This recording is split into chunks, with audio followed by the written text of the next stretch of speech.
بسم اللہ الرحمن الرحیم۔ ہم کیوں قبر کی نعمتوں کے بارے میں بات نہیں کرتے؟ ہم یہ کیوں نہیں کہتے کہ وہ سب سے بہترین دن ہوگا جب ہم اپنے رب سے ملیں گے؟ ہمیں یہ کیوں نہیں بتایا جاتا کہ جب ہم اس دنیا سے کوچ کریں گے تو ہم ارحم الراحمین کی لامحدود اور بے مثال رحمت اور محبت کے سائے میں ہوں گے؟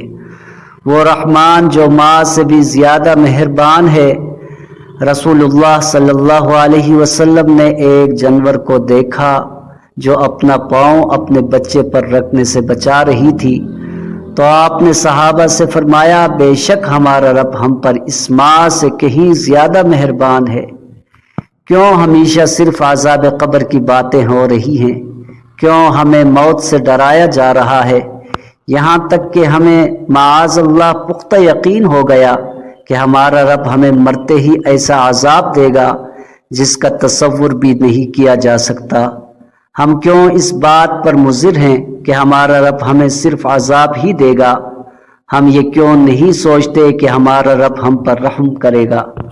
ہم یہ بات کیوں نہیں کہتے کہ جب قبر میں مومن صالح سے منکر نکیر کے سوال و جواب ہو جائیں تو ہمارا رب کہے گا، میرے بندے نے سچ کہا، اس کے لیے جنت کا بچھونا بچھاؤ، اس کو جنت کے کپڑے پہناؤ اور جنت کی طرف سے اس کے لیے دروازہ کھول دو اور اس کو عزت کے ساتھ رکھو۔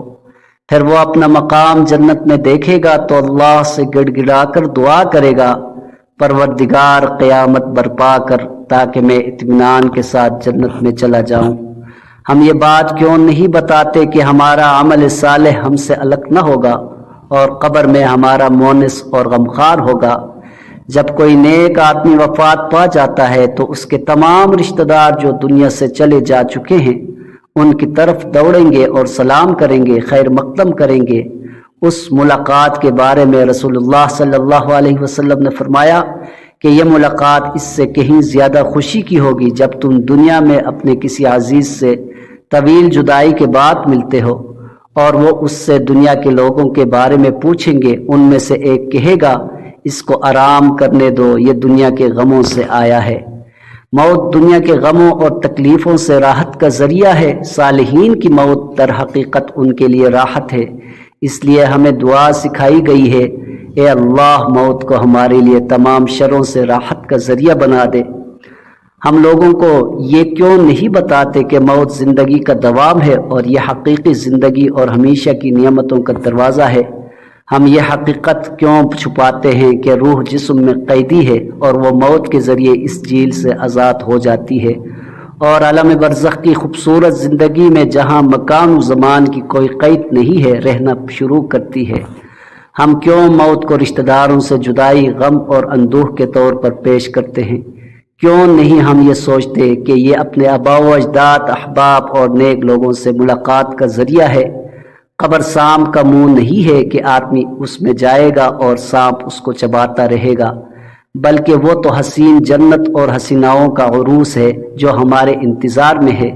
اللہ سے نیک امید رکھو اور اپنے اوپر خوف طاری مت کرو۔ ہم مسلمان ہیں، اس لیے ہمیں اللہ کی رحمت سے دور نہیں پھینک دیے گئے ہیں۔ اللہ نے ہمیں عذاب کی خاطر پیدا نہیں کیا ہے۔ اللہ نے ہمیں بتایا ہے کہ وہ ہم سے کیا چاہتا ہے اور کیا نہیں چاہتا، اور ہم اچھی طرح جانتے ہیں کہ اللہ کی رضا کے کام کون سے ہیں اور ناراضگی کے کون سے ہیں، اور ہم دنیا میں آزاد ہیں، جو چاہے کریں۔ اے اللہ ہمارے اعمال کا خاتمہ بالخیر کرے، ہماری آخری عمر کو بہترین بنا دے، اور سب سے بہترین دن وہ جس دن آپ سے ملاقات ہوگی۔ آمین ثم آمین یا رب العالمین۔